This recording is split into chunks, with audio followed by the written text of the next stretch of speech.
Title: Air of the Fractured Light in the far southeast of the world, where the sands stretch like a silent sea and the sky embraces the horizon in an eternal glow, there lived a mysterious tribe. No one knew whether they were flesh and blood or a manifested illusion. They were known as the Shumkari Glass Tribe, drawing their power from the light of the sun and the moon. Their bodies reflected light and their souls fed on it. To them, light was not merely a phenomenon, it was the essence of existence, the language of life, and the secret of survival. The tribe was divided into clans, each with its own nature and power. The Common Glass clan absorbed rays and maintained the balance of light within their bodies. The Luminous Ice clan moved like a fleeting shimmer, capable of freezing liquids and slipping through time as if it were a memory that had yet to occur. The Sun Crystal clan glowed with a hidden warmth, storing light deep within to release it when needed for defense or attack. Above them all stood the Diamond Class clan, solid as fate, reflecting energy without breaking, like a mirror that knew no loss. On a bright morning, as sunlight shattered across the training grounds and turned the earth into a canvas of shimmering colors, the youth trained to control light. They wore light garments made of transparent fibers, interwoven with glowing threads that reflected their energy, shifting between silver, gold, and blue depending on their strength. The trainer stood in the center, his body clad in faintly glowing glass armor, his voice echoing like a resonance in the void. Focus! Light is not just power, it is your soul. Lose control of it and you lose yourselves. One student raised his hand, which transformed into a radiant crystal reflecting the light like a miniature sun. Murmurs of admiration spread, but the moment did not last. In one corner stood a lone boy. He did not shine, he did not reflect. It was as if he did not belong to this world at all. His name was Joseph Manor.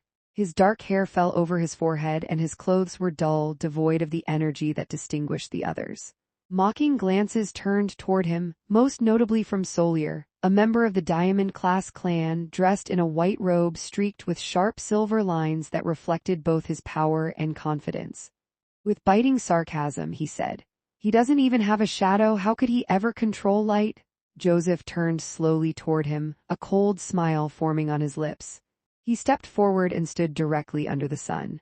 Yet despite the blazing light, no reflection appeared, not even a shadow. Inside, a voice whispered bitterly, "The sun reaches me, but it does not acknowledge me." The trainer approached him, his eyes holding a trace of concern he hid behind sternness. "Try again." "I have tried," Joseph said quietly. "Not enough. Either you succeed or you are not one of us." Laughter spread across the field, growing into a wave of ridicule. Joseph felt as though every glance was a stone thrown at him. He clenched his fist and whispered, "Leave me," but words were not enough to stop them. As he turned to leave, a soft glow appeared beside him. It was Lion, a girl from the Sun Crystal clan. Her silver hair flowed over her shoulders and her eyes reflected a warm radiance. She wore a light cloak the color of sunset, its edges glowing with golden threads. "Enough," she said calmly. The field fell silent as if everyone was watching what would happen next. Lion stepped closer, her voice lowering to a near whisper. "You always stand like you're outside everything, even when you're among them." He didn't answer immediately. He looked at the ground, then said, "Because I don't know how to stay inside something that doesn't acknowledge me." She fell silent. In that moment, her expression trembled slightly as if his words had pulled her somewhere far away. Lion's children's laughter filled the air. A young lion ran between glowing glass pillars, chasing a tiny point of light fluttering like a butterfly. "Wait for me, I'm faster than you," she shouted joyfully. She fell, laughed, and got back up before anyone could help her. A woman from the Sun Crystal clan brushed the dust from her hair and said, "Lion, don't run too far on your own." But she turned with a bright smile. "I won't get lost, the light is with me." In the background, other children shone brightly, laughing. Everything felt whole, simple, alive. Back Lion blinked as if returning from a distant place. She looked at Joseph, her voice softer than before. "I know what it means to be different," she paused, then added, "but I don't know what it means to not belong anywhere at all." Joseph raised his eyes to hers. There was no defense in his gaze, no attack, only an old, quiet exhaustion. "I'm not looking for a place anymore," he said, a brief silence. "I'm just trying not to be a danger to any place." She stepped closer, but this time without touching him. "What about yourself?" He didn't answer immediately.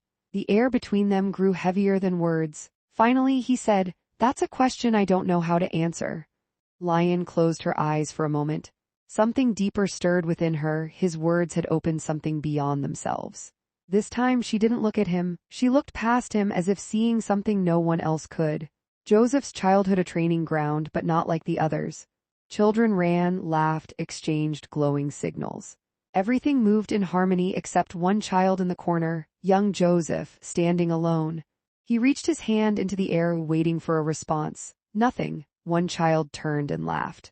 "Don't go near him, even the place rejects him." Soft laughter followed, then distance. Another child threw a small stone near his feet. "Try here, maybe even the ground will pity you." No one intervened. No one said stop. Only a growing distance day after day. Back Lion blinked slowly as if returning from a cold place. "That's why you don't trust anyone." Joseph didn't deny it. He didn't defend himself. "I got used to being the last choice, even in the places I was born into." She stepped closer, now standing directly in front of him. "I was there," she said softly. Joseph paused. "They just didn't see you." A long silence. "And I didn't see myself among them either," he replied quietly. Her breath trembled slightly. "That's not your fault." A faint smile crossed his face without joy. "It wasn't their choice either, but it happened." Silence fell again. In that moment, the training ground was no longer just a place of practice. It became a space between two worlds, one that leaves others behind and one that tries to understand why. She reached out her hand. "Show me your hand?" He hesitated, then complied. She placed her hand over his and closed her eyes as if searching deep within something unseen. Nothing happened, no light, no warmth, not even an echo. She opened her eyes, confusion flickering within them. "Strange, I didn't feel any light energy in you." He looked at her and smiled. As the sun set, the tribe's lights dimmed and unease crept into their hearts. Night was a time of danger when creatures of darkness roamed. Shattered black glass beings that fed on light the way hunger feeds on hope. Joseph couldn't stay. He left alone, heading toward the boundary where the forest of dark waters stretched, a place no one dared to enter. The ground there was damp, reflecting faint dying light. The trees resembled cracked glass pillars dripping black liquid. Suddenly, a cracking sound. He froze. From the shadows, a creature emerged, its body fractured, black as night, its eyes burning red. Joseph stepped back, his heart pounding. "I can't fight," he tried to run. "I can't fight," he screamed. The creature charged toward him. "It's over, I'm going to die, someone save me." But it didn't stop. Then a sharp pain pierced his chest. As if something inside him was breaking or being born, he collapsed, gasping, and then light emerged. Not like sunlight, not like moonlight, something else, warm yet terrifying, alive. The creature's eyes widened. It retreated, then fled. Joseph lay there staring at the light emerging from within him, unable to understand it. When Lion arrived, she stopped abruptly, her breath unsteady. "This isn't sunlight." They returned to the tribe, where the elder awaited them inside a vast tent lined with ancient crystals glowing faintly as if holding the weight of time. Joseph stepped forward, his heart heavy with questions. The elder placed a clear crystal on his chest. It cracked instantly. Fear filled his eyes. "This is impossible. What does it mean?" Joseph asked. The elder stared at him for a long moment, then said, "Your light does not reflect. It comes from within you." Silence fell. The elders were summoned. Their faces were filled with fear. "This is dangerous. It cannot be controlled." Joseph looked at them, his voice trembling slightly. "Am I a monster?" The elder answered slowly. "No, but you could become one." Then he added, "If you want the truth, you must go to the Black Desert." Lion trembled. "That's suicide." But for the first time, Joseph did not hesitate. "I won't stop now." When it was time to leave, Joseph walked out of the tribe without looking back. The wind whispered through the dunes like echoes of an ancient world. The sand stretched endlessly before him, a silent, frightening sea. He walked alone, his steps sinking into the sand, the strange light within him pulsing with his breath like a second heart. There was no sound but his own, no shadow, no reflection, only existence forming through emptiness. Then footsteps behind him, he stopped. "I knew you'd come, Lion." She approached quietly, her glow dimmer than usual. "You shouldn't go alone. This path only has room for me." She hesitated. "Are you afraid?" After a pause, he answered, I'm not afraid of what I'll find, but of what I might become. She stepped closer, reaching for his hand, but he didn't take it. If I come back, I may not be myself. And if you don't, she whispered. He looked toward the horizon where the black desert began like a wound in the world. Then remember me as I am now. Silence fell between them, heavy as fate. Then he turned and walked away. He didn't look back, and she didn't call out. In the heart of the wasteland, the light within him grew, as if it was not leading him to an end, but to a beginning.